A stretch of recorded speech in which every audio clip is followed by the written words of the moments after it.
transmigrated as the king's obsessed ex. But now he's the one begging. Hello everyone, and welcome. Before we begin today's story, I would like to ask for one small favor.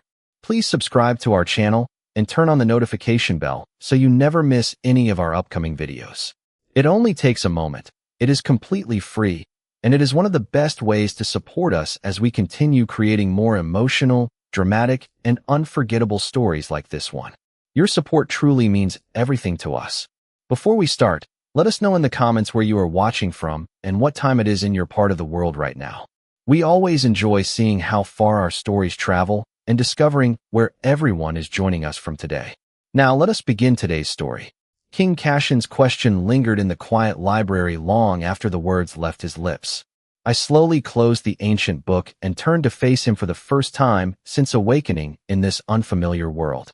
According to the memories I had inherited, the original Lucian would have smiled immediately, searching for any excuse to remain by the king's side a little longer. Instead, I simply bowed with calm respect. "Your Majesty," I said. I was only returning a book before my departure. A faint crease appeared between his brows. Departure? The surprise in his voice was genuine rather than theatrical. "You requested travel documents this morning." I nodded. "That is correct." The silence that followed felt heavier than any argument. Cashin studied me carefully, almost as if he expected someone else to emerge from behind my familiar face. "You have never spoken about leaving before," he said quietly. "People change." My answer was simple, yet it seemed to unsettle him more than any emotional confession ever could. He glanced toward the old history book resting on the table. "What were you reading?" I gently placed my hand over its worn cover. "A Forgotten Story."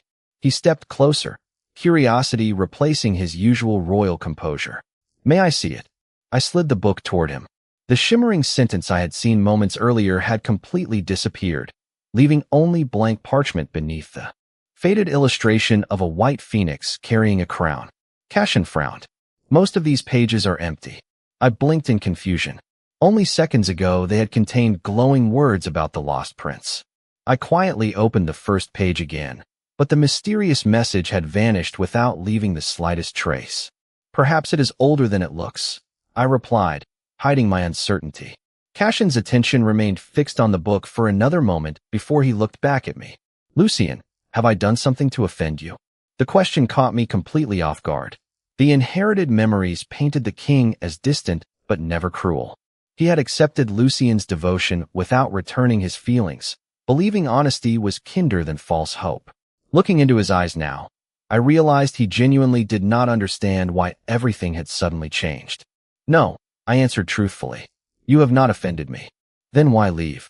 I smiled softly, not with sadness but with acceptance. Because I finally remembered that a meaningful life should not depend on someone else's attention. Cashin lowered his gaze for a brief moment, as though those words carried a weight he had never expected to hear from me. Before either of us could continue, the library windows filled with an unexpected glow. Golden evening light poured through the stained glass, illuminating the ancient shelves in brilliant colors. At the center of the room, the old history book began to shimmer once more. Neither of us touched it. The cover slowly opened by itself as delicate white light drifted upward like floating feathers. Across a previously blank page, elegant silver letters gradually appeared.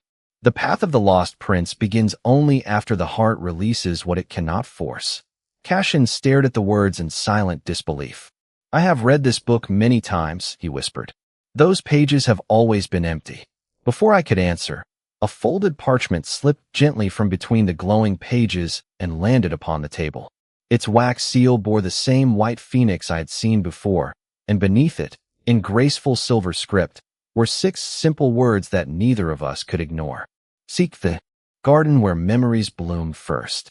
The silver words remained upon the parchment long after the mysterious glow had faded, yet neither of us reached for it immediately. The library had become so quiet that I could hear the gentle crackling of the fireplace across the room. King Cashin stood beside the ancient table, his attention fixed upon the white phoenix seal, as though he feared the vision would disappear if he blinked. I finally picked up the folded parchment with careful hands. The paper felt unexpectedly warm, almost as if it had been waiting for someone to discover it. Breaking the seal revealed an elegant map drawn with delicate silver ink instead of ordinary pigment. It showed the palace grounds as they had existed centuries earlier, long before new wings and towering walls had transformed the royal residence. Hidden behind what was now the western greenhouse lay a place marked only by the image of a blooming white flower. No name appeared beside it. Only a single sentence written beneath the drawing. Where forgotten promises blossom, forgotten memories awaken. Cashin leaned closer, quietly studying every detail. I have never seen this map before, he admitted. Neither have I replied. Yet somehow it feels familiar. The strange certainty unsettled me more than the glowing letters themselves. Fragments of distant memories flickered through my mind. A garden filled with white blossoms. Gentle laughter carried by a spring breeze. Two young figures placing small ribbons upon the branches of an ancient tree while promising to meet there again one day. Before I could grasp the meaning, the vision faded like morning mist. I slowly folded the map and looked toward the king. Would you come with me? The question surprised both of us. For several moments, Cashin simply stared before a faint smile softened his usually composed expression. I thought you wished to leave the palace. I still do, I answered honestly. But I think this journey may explain why I arrived here in the first place. Early the next morning, we quietly crossed the palace gardens without royal escorts or ceremonial guards. The sunrise painted the marble pathways with warm shades of gold while birds sang from ancient oak trees lining the grounds. Following the mysterious map, we eventually reached an old stone wall hidden behind flowering vines near the abandoned greenhouse. At first glance, there was nothing unusual about it. Then the silver pendant hanging around my neck, a keepsake that had belonged to Lucien long before my arrival, began to glow with a soft white light. I instinctively reached toward the weathered stones. The instant my fingertips touched the wall, elegant patterns spread across its surface like ripples across calm water. Moss slipped away on its own, revealing a beautifully carved white phoenix embracing a small royal crown. With a quiet echo, part of the wall slowly moved aside to reveal a narrow pathway leading into a forgotten garden untouched by time. Hundreds of white flowers bloomed beneath towering trees whose branches shimmered with delicate silver leaves despite the warmth of spring.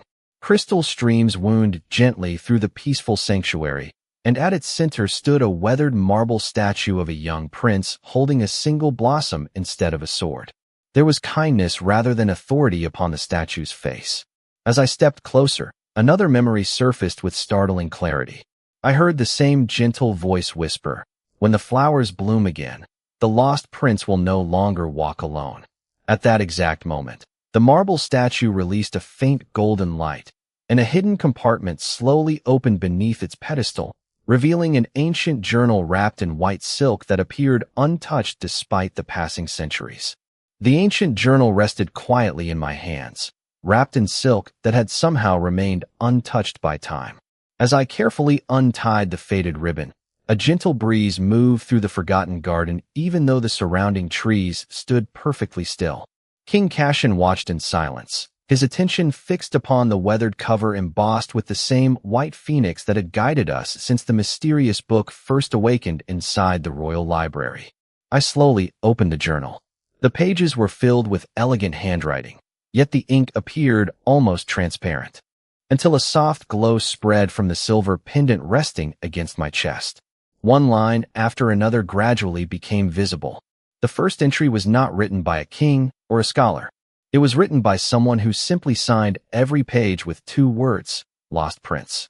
My heartbeat quickened as I continued reading. The journal spoke of a ruler who believed kingdoms could survive only when compassion became stronger than pride. He described a sacred lineage that was never created to command others, but to awaken understanding between divided hearts. Every generation, the bloodline would reveal itself only to someone willing to release obsession, resentment, and fear. Cashin quietly stepped beside me. His voice remained calm, yet I could hear genuine wonder within it. No royal archive has ever mentioned this. I nodded slowly. Perhaps someone wanted this story to disappear. As we reached the final lines of the first chapter, another hidden sentence shimmered into existence beneath the original text. The heir will awaken where love no longer seeks possession. The words lingered before us like a living promise. Without warning, fragments of unfamiliar memories surfaced inside my mind. I saw a younger version of the prince standing beneath these same flowering branches, smiling peacefully while placing a silver pendant around another person's neck. There was no throne, no ceremony, only a promise that kindness would one day return when history was ready to remember it. The vision vanished as quickly as it had appeared, leaving behind an overwhelming feeling of quiet familiarity. Before either of us could speak, the marble statue at the center of the garden released another gentle pulse of light. Delicate symbols appeared across its base, forming the outline of a hidden passage leading beneath the old sanctuary. Moss slowly separated from ancient stone steps, descending into darkness illuminated by soft white crystals embedded within the walls. There was nothing threatening about the passage. Instead, it welcomed us with peaceful warmth, as though generations had patiently waited for someone to continue the journey. Cassian looked toward me before offering a faint, reassuring smile. Whatever lies below, we discover it together. I returned the journal to its silk wrapping and carefully held the glowing pendant in my hand. As we descended the ancient staircase side by side, the crystals surrounding us brightened one after another until they illuminated a circular chamber unlike anything either of us had imagined.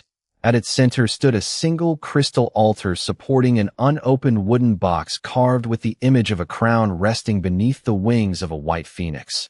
And across its polished surface, graceful silver letters slowly appeared.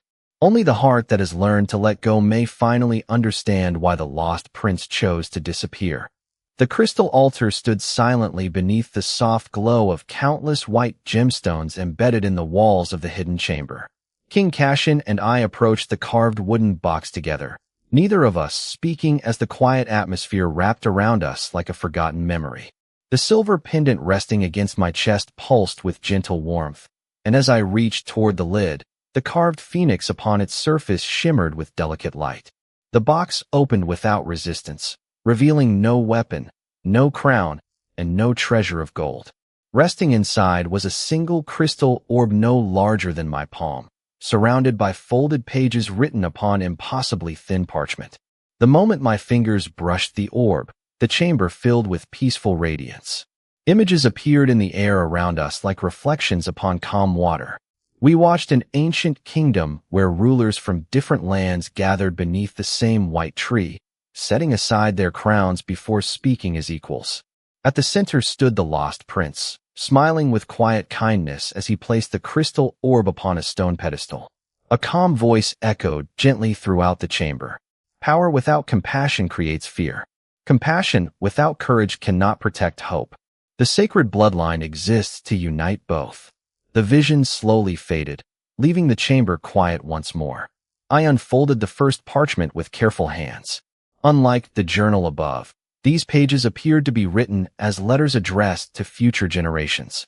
The first sentence immediately caught my attention. If you are reading this, history has forgotten why I disappeared. Every word that followed described the same truth. The lost prince had never vanished because he was defeated. He had willingly hidden the sacred bloodline after realizing ambitious rulers wished to use it to strengthen their authority instead of healing divided kingdoms. The bloodline had never granted overwhelming strength. It awakened empathy, clarity, and the ability to reveal truth hidden beneath fear and misunderstanding. Cassian quietly read over my shoulder before letting out a slow breath. That explains why our ancestors erased these records, he whispered. They feared people would value compassion more than conquest. I looked toward him with quiet understanding. Perhaps they believed kindness could never protect a kingdom. Cassian gently shook his head. They were wrong. As those words left his lips, the crystal orb released another pulse of white light. Across the smooth stone floor, elegant symbols gradually connected into the outline of a vast map extending far beyond the palace. Rivers, mountains, forests, and forgotten roads shimmered beneath our feet until one distant location glowed brighter than all the others.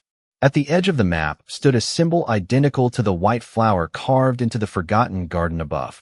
Beneath it appeared another message written in graceful silver script. The sanctuary of first light awaits those who have chosen understanding over possession. My heartbeat quickened. The hidden garden had never been our destination. It had only been the beginning of a far greater journey. I carefully placed the crystal orb back inside its wooden box, but before the lid closed, a final image appeared within its glowing surface. For only a heartbeat, I saw myself standing beside the lost prince beneath a sky filled with white phoenixes, as though our destinies had been connected long before I awakened in this world. When the vision disappeared, Cashin looked at me with quiet resolve rather than uncertainty. "Whatever truth waits at the sanctuary of first light," he said, "we will face it together." For the first time since arriving in this unfamiliar life, I realized that I no longer felt like someone trapped inside another person's story. I had become part of a promise that had patiently waited across centuries for two people willing to choose trust instead of regret. The first light of dawn stretched across the palace towers as King Cashin and I quietly prepared to leave the capital. We carried only the crystal orb, the ancient journal, and the faded map that pointed toward the sanctuary of first light. No royal procession followed us. Cashin insisted that only a handful of trusted attendants knew we had departed, believing that some truths were safer when discovered in silence rather than announced before the entire court. As our carriage rolled beyond the city gates, I glanced back at the kingdom awakening beneath the golden morning sky. Farmers were already tending their fields, merchants were opening wooden shutters, and children were laughing as they crossed stone bridges toward their lessons. Watching ordinary life unfold reminded me why the lost prince had sacrificed so much to preserve peace. A kingdom was never only its throne. It was the people who called it home. By midday, we reached an ancient forest where towering white cedar trees formed a natural archway above the narrow road. The crystal orb began glowing softly inside its velvet pouch, releasing gentle streams of light that drifted between the trees like tiny stars. We followed them until the forest opened into a quiet valley unlike anything recorded on modern maps. Wildflowers covered the hillsides, crystal streams reflected the blue sky, and an enormous white tree stood alone at the center of the valley. Its branches stretched gracefully toward the heavens, covered in blossoms that shimmered despite the warm season. As soon as I stepped beneath the tree, another memory surfaced. I saw the lost prince standing in this very place, speaking not to kings but to children gathered beneath the branches. He told them that the strongest kingdom would always be the one where kindness could be trusted more than fear.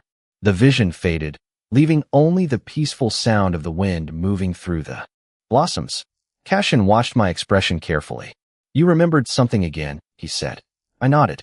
"The memories are becoming clearer, but they still feel like someone is gently handing me pieces of a story instead of showing me everything at once."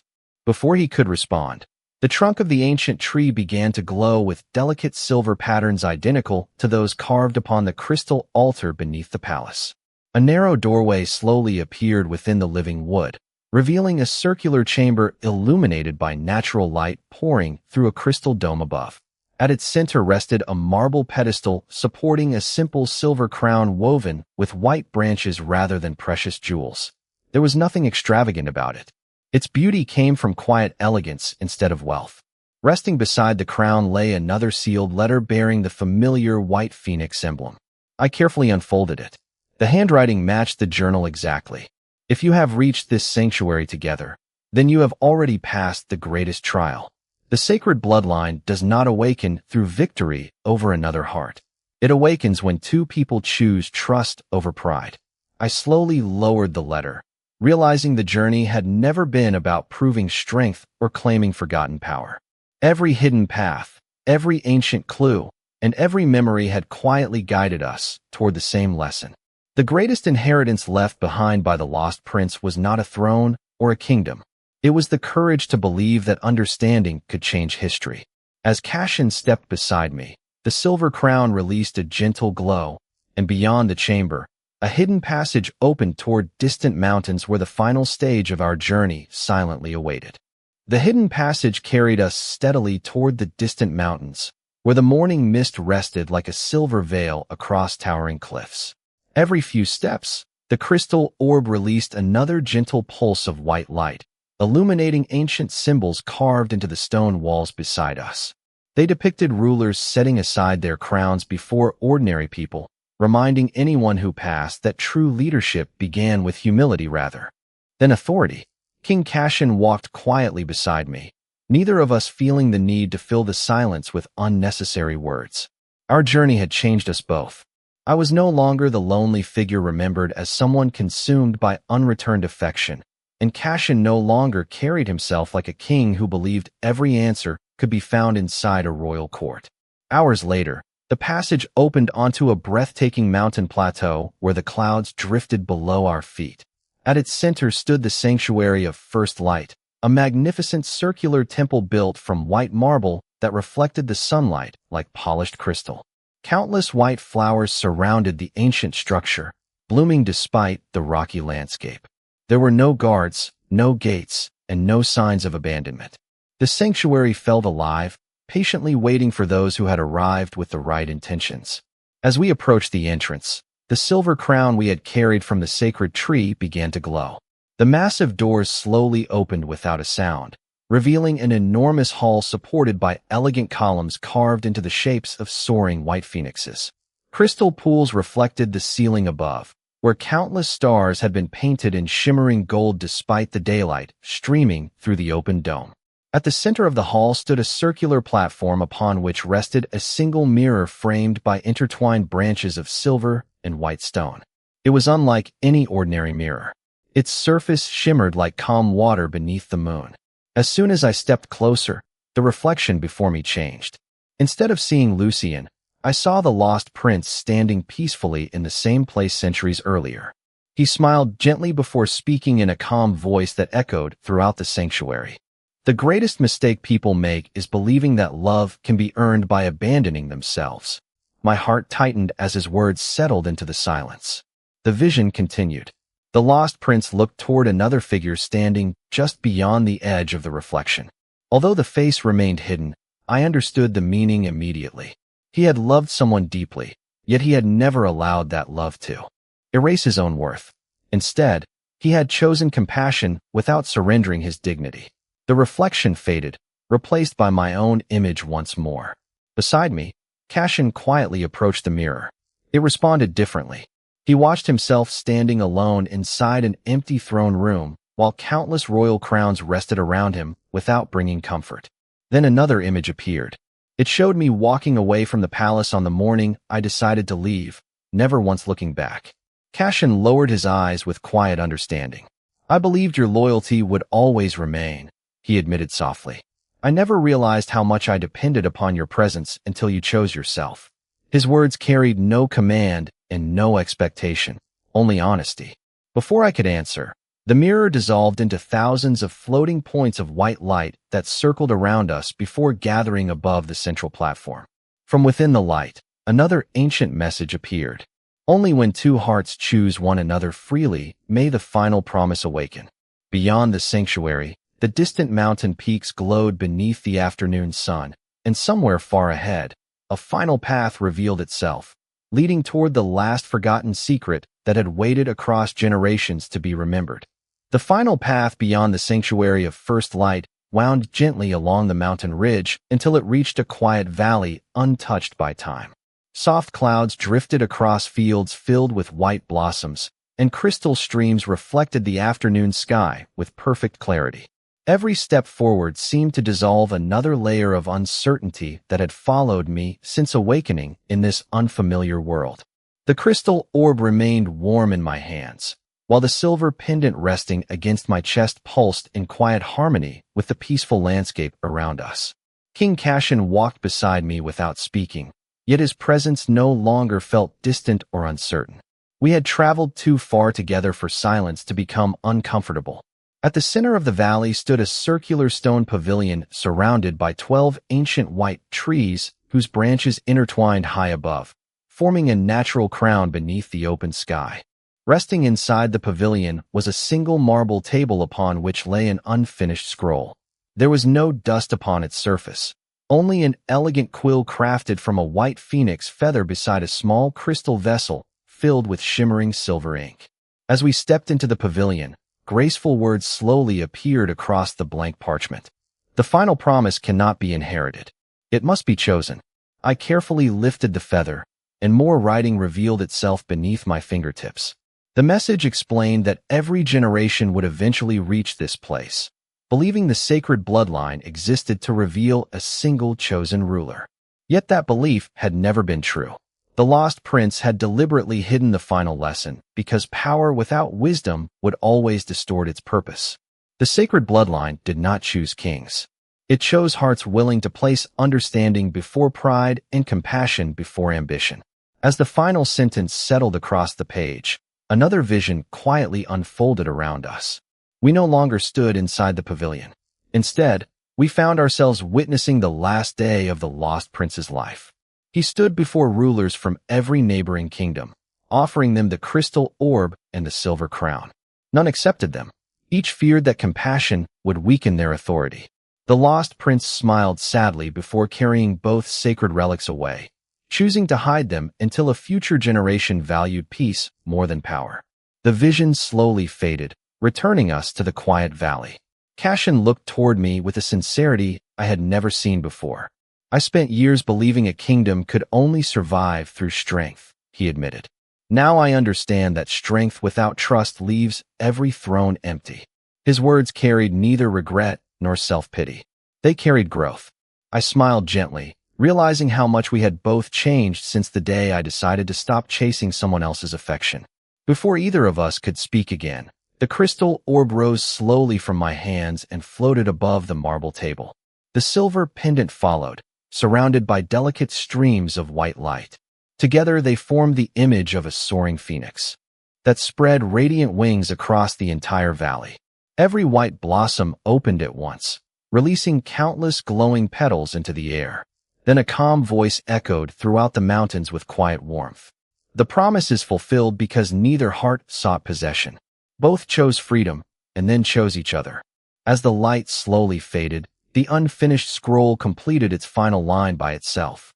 Return, reveal the truth, and allow history to remember what fear once erased.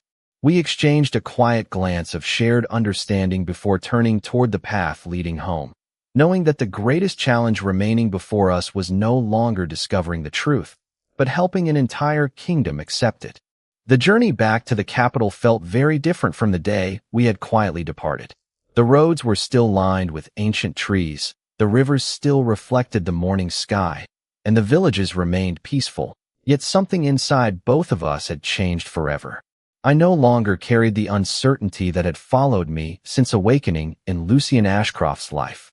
The answers I had searched for were no longer hidden beneath forgotten temples or ancient journals. They had become part of the choices we would make from this day forward. When the palace towers finally appeared beyond the hills, the white phoenix pendant resting against my chest gave one last gentle pulse before becoming still. It no longer needed to guide us. Its purpose had been fulfilled. News of our return spread quickly through the royal capital, and before sunset representatives from every noble family gathered inside the grand hall. The crystal orb, the silver crown, the ancient journal, and the completed scroll rested upon a marble table where everyone could see them. King Cashin stepped forward first. There was no royal proclamation filled with pride, only calm honesty.